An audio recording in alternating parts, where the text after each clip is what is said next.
SAT se va mucho a los depósitos bancarios.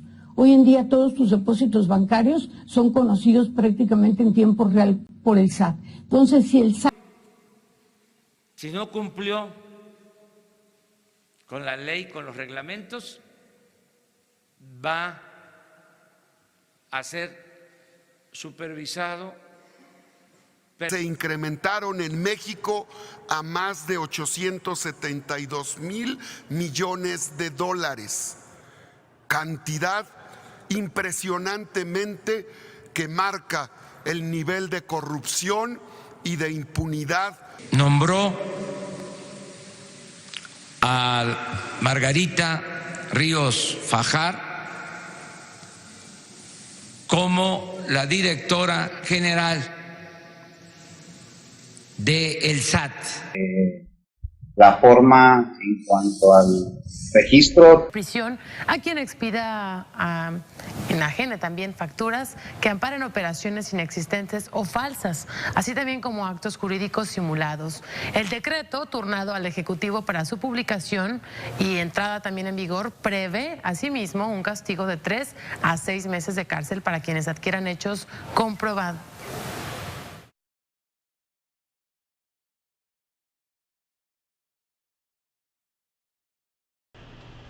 ¿Qué tal? Buenas tardes, bienvenidos. Ya regresando de vacaciones, estamos aquí en otro flash empresarial para todos y cada uno de ustedes, los empresarios, los contadores que siempre están al cargo de los negocios de la empresa, de toda la información.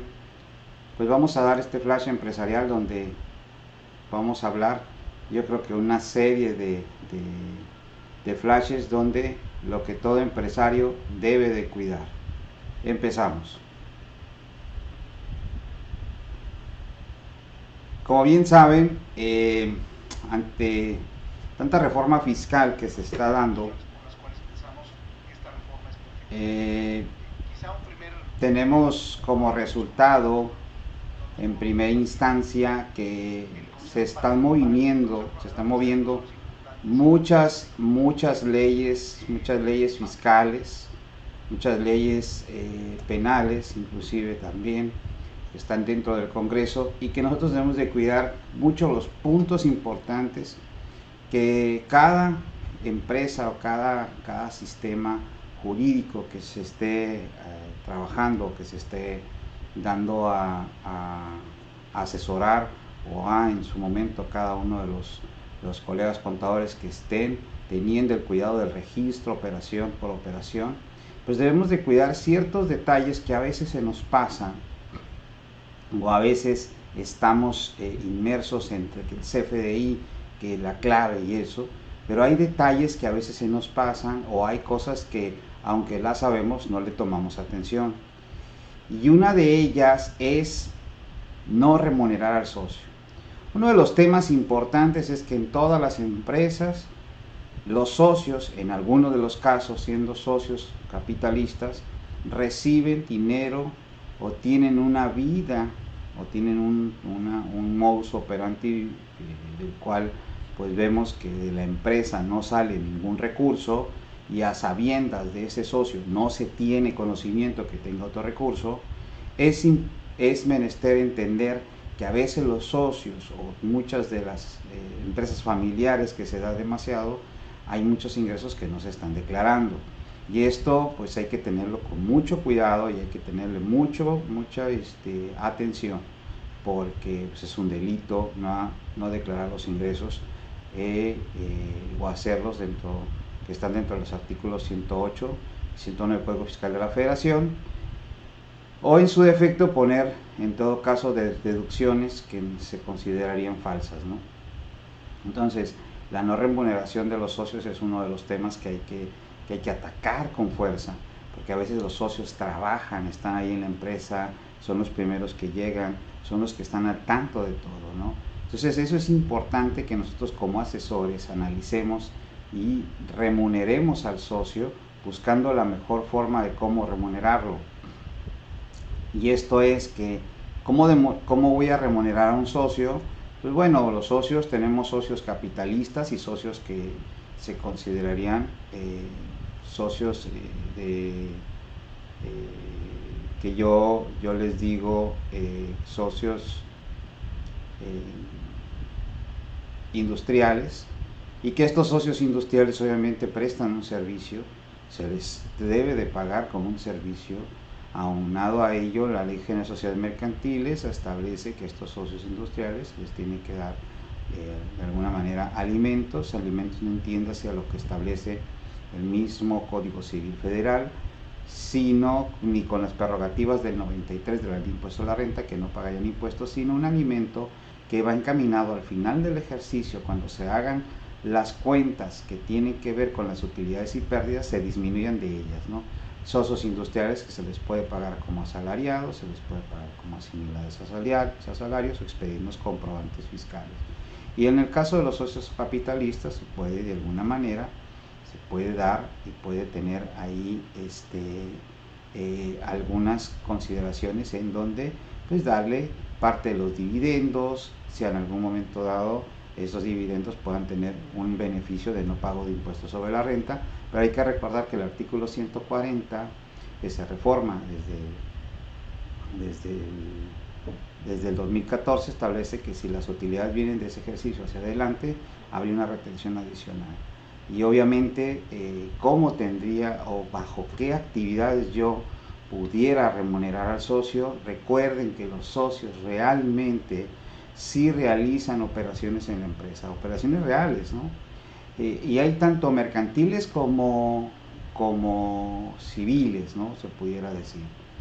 Entonces, ante esta situación, pues recomendamos que estén atentos, porque al final del camino hay que analizar en principio la estructura de la empresa, las funciones de la empresa, la organización de la empresa, para poder saber qué tipo de actividad está realizando. Puede ser actividades de dirección, de supervisión, de coordinación, de producción, de la parte administrativa, de las actividades de dirección, de estudios de mercado, análisis de proveedores, ventas de productos, etc.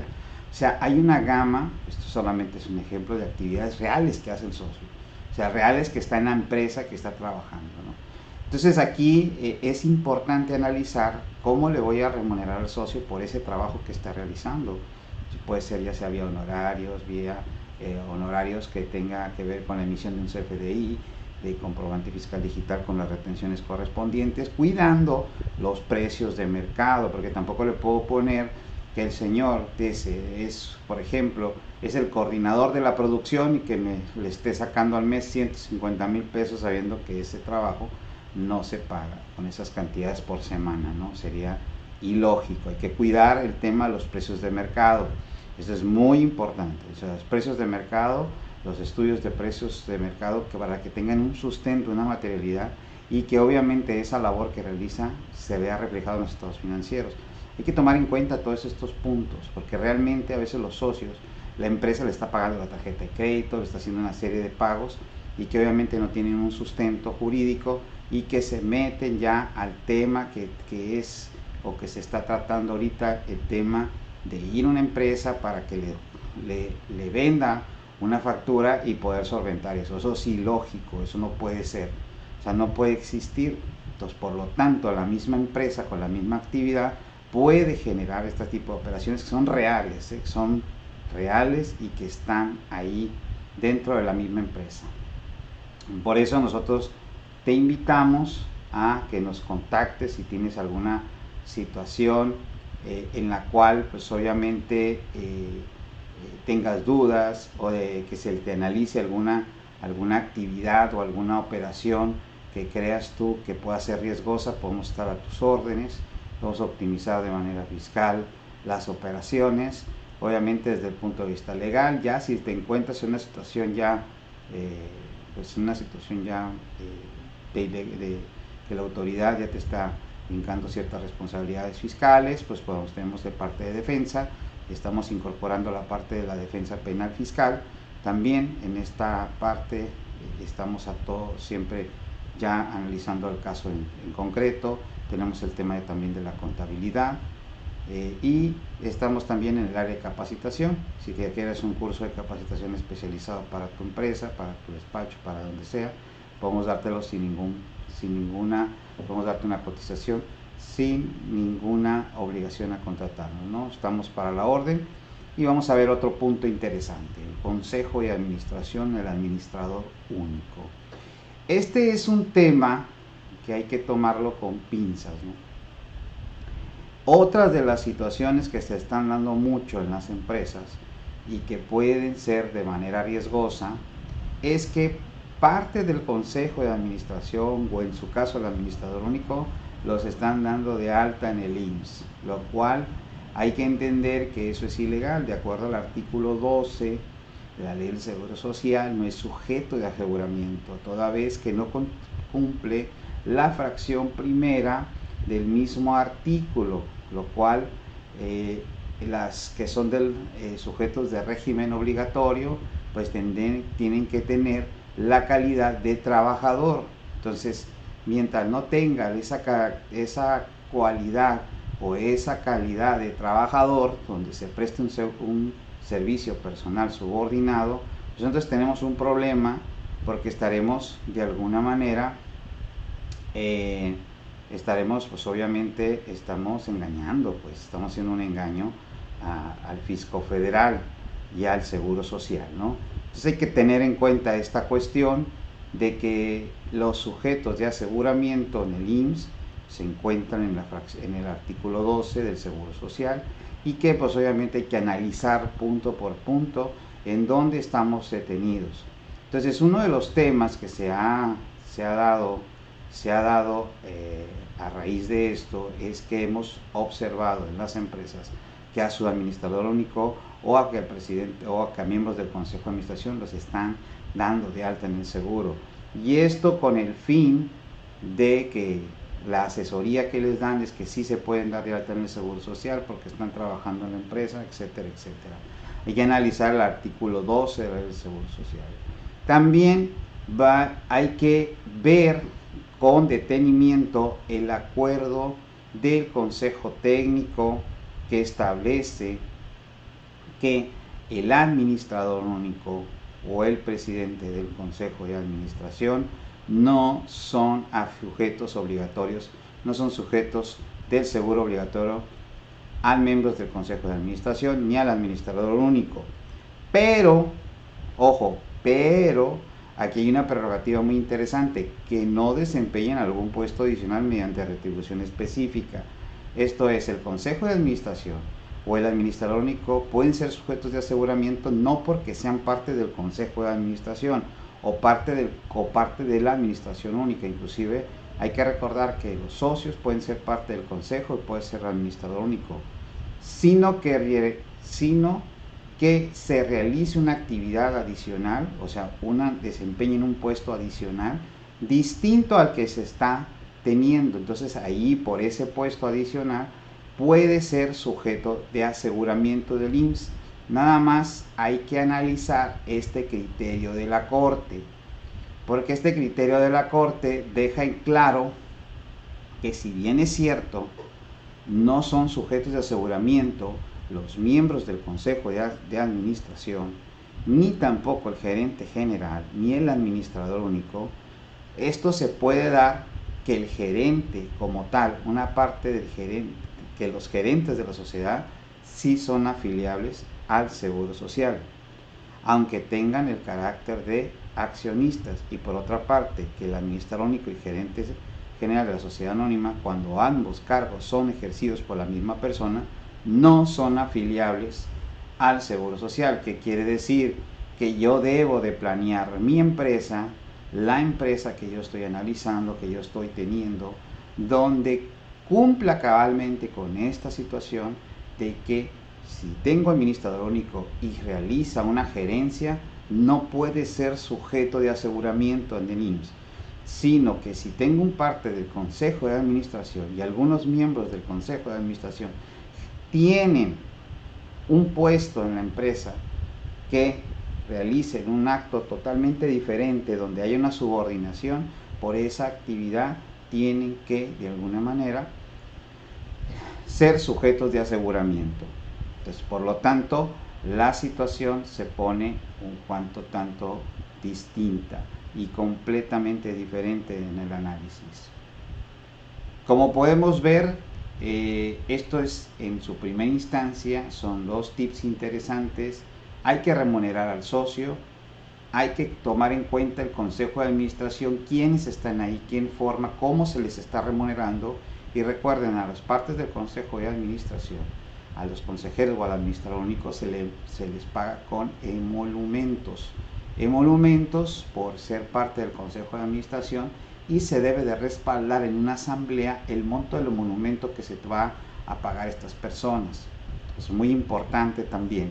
Y emitir los correspondientes comprobantes a efecto de que la situación quede completamente bien sustentada, y cuidar que si la parte que está como emolumentos parte de la empresa es socio, cuidar el precio, los precios de mercado, los precios de transferencia de esas operaciones.